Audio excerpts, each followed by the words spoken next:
Hello friends, कैसे हैं आप सब।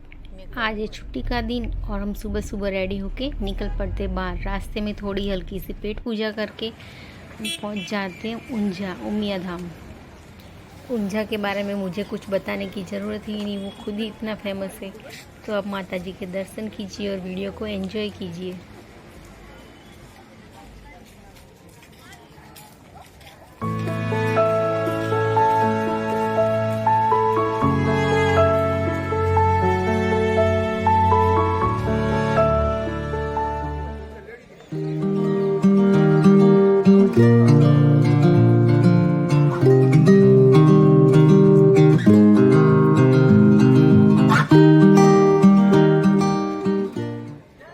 सरस पत्थर बंधा नव